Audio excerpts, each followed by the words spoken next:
Video phone കയ്യിലുള്ളവര് video എടുക്കണേത്. Phone കയ്യിലുള്ളവര് വീഡിയോ എടുക്കണം. കാലിന് ബലൂണ് പോയവര് പുറത്താവണം. കാലിന് ബലൂണ് പോയവര് പുറത്തിറങ്ങണം. അങ്ങോട്ടും ഇങ്ങോട്ടും കയ്യാങ്കളി പാടില്ല. ഇതൊരു തമാശക്കളി മാത്രമാണ്. കാണാൻ രസമുള്ള ഒരു തമാശക്കളി മാത്രമാണ്.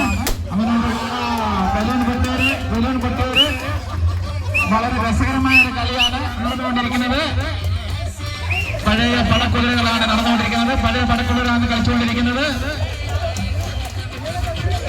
ബലൂൺ ചവിട്ട് പൊട്ടിക്കൽ മത്സരമാണ് നടന്നുകൊണ്ടിരിക്കുന്നത്. മുണ്ടൊക്കെ മുറുക്കി കൊടുക്കണം. ഇനി കഴിഞ്ഞോ? ഇല്ല, രണ്ടുപേര് രണ്ടുപേരുടെ ബാക്കിയുണ്ട്. അങ്ങോട്ടും ഇങ്ങോട്ടും തികച്ചും അങ്ങോട്ടും ഇങ്ങോട്ടും എന്തും തല്ലോ ഒന്നുമില്ലാതെ രഹസ്യമായി വളരെ സന്തോഷമായിട്ട് കളിക്കേണ്ട ഒരു മത്സരമാണ് ചവിട്ട് പൊട്ടിക്കൽ.